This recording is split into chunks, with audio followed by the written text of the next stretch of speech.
Sir, the Ministry of Chemicals and Fertilizers are the single largest driver of the supplementary demand for grants, sir, and they're seeking additional 31,066 crores, sir, a staggering 16.39 jump over the original allocation. In the last fiscal year also, sir, the Parliament approved 20,000 crore through two batches of supplementary grants. Sir, in the budget estimates of 24-26, fertilizer subsidy was budgeted at 1.67 lakh crore. Now they are seeking additional 31,000 crores in allocations through SDG, sir. In my opinion, this is not budgeting, it's firefighting, sir. Sir, despite all the rhetoric of Atmanirbhar Bharat, India still imports over 25 to 30% of urea, 50-60 for DAP and 100% of potash, sir. This is a dangerous over-reliance that leaves Indian farmers at the mercy of global suppliers, sir. And great example, sir, of the dependency came last year when China imposed restriction on fertilizer exports, severely impacting India's DAP and urea supply. Now, these restrictions by China led to a 75% drop in DAP imports from China in the first half of financial year 25, sir. Nearly 30% of India's urea imports in 2024 came from China and making our country vulnerable to China's trade policies, sir. Sir, even raw materials like phosphoric acid, ammonia from China, which means that even domestic fertilizer production is affected by Chinese policy decision. My question to the government is, how did the government allow such a critical sector to be held hostage by China? Sir, the urea imports are regulated by government. In financial year 25, it stood at 43.16 lakh tons. Now in 2023, sir, the Union Minister for Chemical and Fertilizers said it is our attempt to end import dependence on urea by 2025. Where is this promise?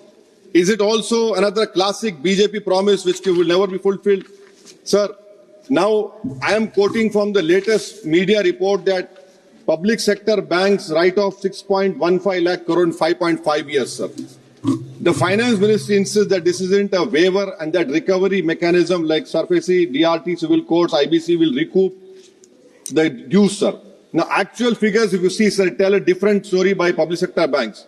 They have recouped only 1.6 lakh crore of the write-off, sir. Barely a quarter of what has been written off.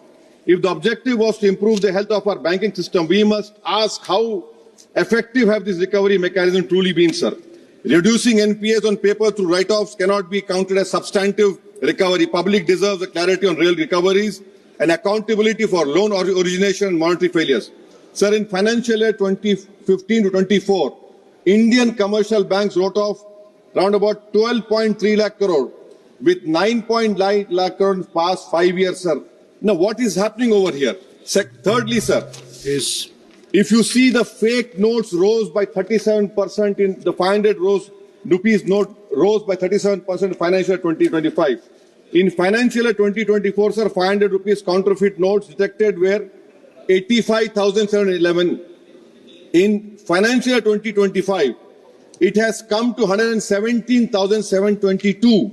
200 rupees counterfeit notes in 24, it was 28,672. In financial year 32,660. What is this government doing? And because of all these counterfeit notes, you have seen Pahalgam happening, you have seen Delhi happening. Is this your nationalism that you cannot control it? 500 rupees notes, 200 counterfeit notes have increased, sir. Yes. Sir, lastly, sir, on minorities, sir. In 23-24, sir, 3,000 crore was the B. This government, sir, ministry surrendered 2,000 crore, barely utilizing the funds. The same playbook is followed in 24-25, where the allocation was 3,183 crore. It has been slashed to 1,681 crore. In 25-26, sir, the budget for minority ministry was 3,350 crore, which is 166 crore more than 3,1834 of last year. Again, what you have done is you have cut the budget. Pre-matric scholarship, sharp decline from 433 crore in 23-24 to 326.16 crore in 24-25. Now it is 195.70 crore. Pre-matric, the highest dropout rate in India are the Muslims. Please conclude. So I am concluding, sir. Actual spending is even lower. In 23-24, only 95.80 crore utilized, 90 crore released in 24-25. Merit come means the same thing, sir. Sir, this PMJVK scheme, I'm concluding, sir. PMJVK scheme, it was specifically targeted for minorities. What this government has done, they have made a universal scheme. They have universalized it. Now this whole fund is being spent on areas where minorities are not there. And that too, sir, this money has been restricted. So I demand that the minority ministry funds for pre-matric, post-matric, merit cum mean should be released immediately, and the unit cost has not been increased, sir. Sir, thank you. Last point, sir. Last point on Poshan, sir. On PM Poshan scheme, the ministry said, I'm concluding, sir, 12,500 crore remains the same budget, sir. Sir, the honorarium to cook come helpers is rupees 1,000 a month. Please. From last 10 years, it has not been increased. I demand it should be increased.